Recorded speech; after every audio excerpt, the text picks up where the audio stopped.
The dilemma that any young marketer today faces. Should they go to corporate or should they go to startups? Startups have till, corporates have prestige and predictability. If you're getting into a startup thinking that you're going to make a lot of money through salary, you are going to be disappointed. See, it's important because your entire career trajectory can go this way or that way basis on where you choose to go. If you take a collection of people from startup in one box and people from corporate in another box, they will look apples and oranges. Completely different. It's not good or bad, but it's entirely different. So in this video, we put corporates and startups head to head. We assess what kind of salaries you get, how's the growth like, what's the risk, and everything that comes with it. If you're in a corporate, when you're going from one company to the other company, you'll be able to do a 15%, 20% healthy jump. In a startup, you'll go from 10 lakhs to even 30 lakhs if you're adding the right kind of value and if the company is doing well. So that by the end of this video, you'll know which path exactly pays off in the long run, not just for salaries, but entirely, holistically for marketers like us. Let's get started.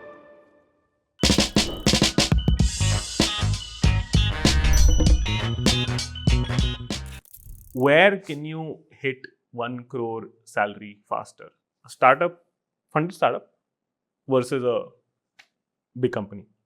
What happens with startups is because startup compensate for the lack of brand that a bigger conglomerate do not, they compensate using the money. So you'll definitely make more money there, but it's not that from a conglomerate perspective you can't, it'll just take slightly longer. So at the end of the day, anybody who's working, they need to make sure that they are adding value to the organization and they are making sure that they have a skill set which is not very generalist. Where are you likely to hit a crore faster? Startups. Yeah, pretty much startups. I think you can get a 1 CR salary early in corporates, but there are too many conditions. You need to be a top college person, top B school person. You need to be a star in the company.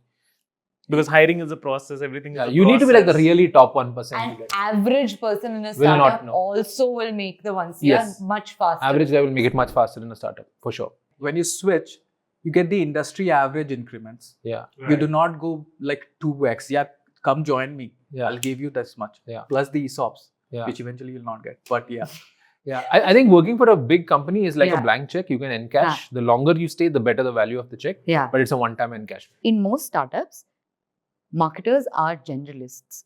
And are you saying if they don't become specialists, they won't make that kind of money? The idea is you will need to have all these skill sets, but you will need to have one skill set that will bring more revenue or the top line or the bottom line to the organization. If you are making more money for the organization, nobody will let Stop you. Plus, if you have that skill set to bring in money, people will hire you and they'll make sure that you are getting paid much higher. When I say generalist, you have to know everything because you cannot be just a performance guy. You need to understand how creative works. And you cannot be just a brand guy and do not know how numbers and which creative is working for you or not. Okay. But then you also need to know that which is bringing more money to you. And if you can get that skill set, understand what business works, you will keep on growing, even whether you're in a conglomerate or a startup.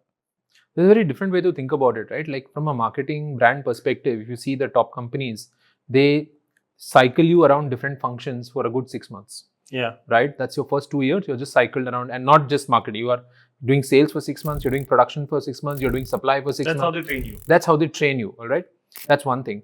There's this general notion that when we say generalist, we think, oh, people who know a little about everything. It's actually far beyond. People who know a good deal about a lot of things and are real experts. So they can go 2 levels, 3 levels down, 4 levels down. But a generalist is somebody who can go 2 levels down, which is still good. In a great generalist for brand is somebody who can get into product, price, place, promotion pretty deep. For that person must have done those kind of opportunities in different roles. Correct. Right? I might be a brand on one brand that has a product problem, and I might be a brand manager on another brand that has a price problem. Sure. And that's how I become a really strong generalist. And I might develop my own niche. I might be a great creative advertising person. I'm a brand manager. I'm a really good generalist in brand, but I have a knack for cracking consumer insights in advertising. Right? So it's not something I can specialize in. It's something that I'm naturally gifted with. So it's not a bad thing for you to be a really good generalist, especially on the brand side, because that skill set is very valuable.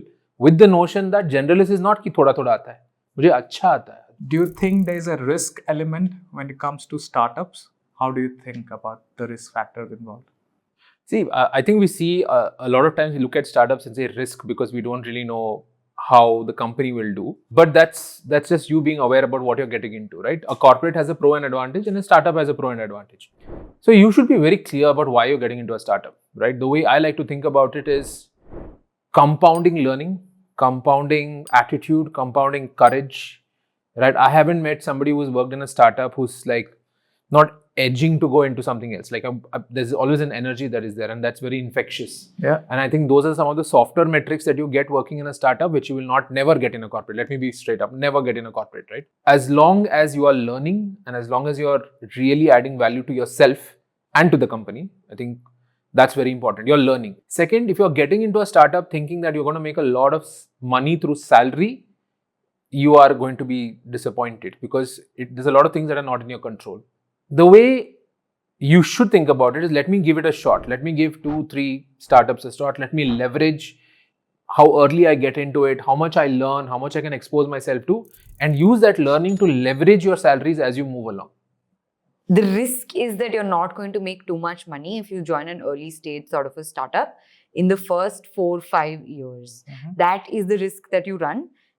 But that's also the risk on the corporate side, is that you're going to make money. You're going to make that 12-15 lakhs, but you're not going to make 20 lakhs, 30 lakhs, 40 lakhs at every jump. If you're in a corporate, when you're going from one company to the other company, you'll be able to do a 15%, 20% healthy jump. In a startup, you'll go from 10 lakhs to even 30 lakhs if you're adding the right kind of value and if the company is doing well. Yeah, and you are considering switching But- companies also? Yeah, Switching companies also. You Switching mu- companies itself, I'm not sure Yeah. you can do it at your company. That's a very big jump at your company. But switching companies, yes, definitely. At your company means? At the company you are at, Same company in Yeah. hikes. I don't think it's possible. It used to happen. It used to happen. If you take 2 years ago, it used to happen. Some series comes in, everyone gets a nice little jumpy price. That's not happening anymore right now. The other thing is, yes, you jump, you do get those hikes, but what I am seeing in a lot of younger people is there are too many jumps. I know people keep asking, saying, does it matter? But from a startup founder perspective or a startup owner perspective, if I see somebody jumping every 6 months or every year, the question I'm going to ask myself is, okay, either this person has achieved and learnt a lot, which justifies the jumping, and I'll ask the questions in the interview and that will be clear, or there is some other problem that is not working out in the companies that is worked for. So jumping for money in the first 5 years, like jumping 6 times in 5 years without a story or without a genuine reason, is a bit of a concern. You should avoid doing that for money, because what will happen is at 5 years, you'll be maybe sitting at 25 lakhs, but without the skill set to back that up. Final question. I want quick answers. When is the right time to make the switch from startup to corporate and corporate to startup? And if you think either of the switches should not be made, let me know. Startup to corporate is when you want stability in your life. You have few responsibilities, you have family or something where you cannot risk. Other way around, from corporate to startup would be hitting a glass ceiling, where the organization structure is very flat and it'll take you a decent 10 years more to move to the next role. You're not able to go up. Yes. One reason is obviously you want a leadership position and that you're not able to get into your own org. The second is when people realize that what they're doing currently, especially like mid-career, that what they're doing currently isn't enough and they need to do more and learn more on the job, which they can only do at a startup. That's another reason. Midlife crisis of job. Yeah, that. Right. Let's say you're sitting at a Marico and Marico Parachute, and you're seeing that quick commerce is coming, and you're not seeing the organization go there. Oh, that hits So- a Yeah, that's So the you reason. might That's as what well I'm go. saying. Go. Yeah, no, that brings home a really personal story, because I That's was your working on male grooming at the point, Huh. and the category is not growing, the brands are not growing, and then suddenly you see Beardo and Man Company and Bombay Shaving Club adding 50 crores year on year. You're like, there's a story to be done. There's an opportunity to be exploited. We're not able to do it. These guys are able to. Yeah, and we are not doing it for multiple reasons, right? Corporates. Oh, okay. Yeah, they have an antithesis on it. Yeah, like they have category prioritization, right? Like Yeah. 1 rupee if I have, where do I put it?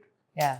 The concept of putting 1 rupee and losing 10 rupees in the first year it does not make sense, Doesn't exist. right? So there's a reason why there's a challenge there, and you're like, okay, let's step out and see this world of startups that are able to do so many things so quickly. What is this madness? Yeah, what is this madness, right? What are they talking about? How are they doing it? Like, why are they Who doing are it? these guys? Exactly.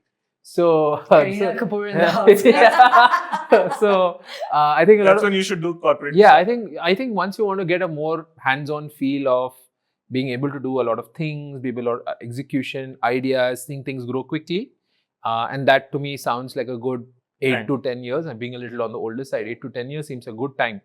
From a startup to corporate, it's going to be basically driven by your own goals, like Right. stability, or do you want something specific, or is it money? There's no real professional Yeah. learning growth reason They're for you to just go two from different ways of thinking about Yeah. business, right? Corporate and startup is two different ways of thinking about business. A startup will eventually become a corporate, right? Yeah. Most startup founders actually try to fight to keep it startup-y, not to become corporate-ish, right? Right. But once an organization scales, it becomes quite difficult, right? Because you need to attract the right kind of people, offer the right benefits, and it becomes corporate-ish. Have your system and structure Yeah. in place so that you can manage Exactly. the Yeah. whole. And then you have madness. people from corporates coming to startups to build those processes. So your startup is not so startup-y anymore. Yeah. So it's got to be driven by what your own goals are, essentially. Corporates don't become startups. I don't think that will ever happen. They have. They like to. There is no way that They will like to happen. launch programs like intrapreneur. I've heard that word for the longest time, but only know what it means once I started But they have working in a offshoots. They create sub brands that work, right? And they've tried. It's not With a like they've different not tried. genesis. Like, I'll tell you, for example, Reliance operates like a proper corporate, Yeah. but Ajio within Reliance Okay. operates like a startup.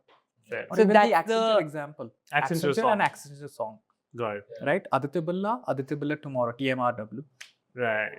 Like So they if you, acquire brands and then they go. yeah, like if you put these two, if you take a collection of people from startup in one box and a people from corporate in another box, they will look apples and oranges, completely different, right? So trying to make A become B or B become A is exceptionally difficult. Got They're it. just two different systems. Okay. Awesome. That's a wrap. That's a wrap. Thank you.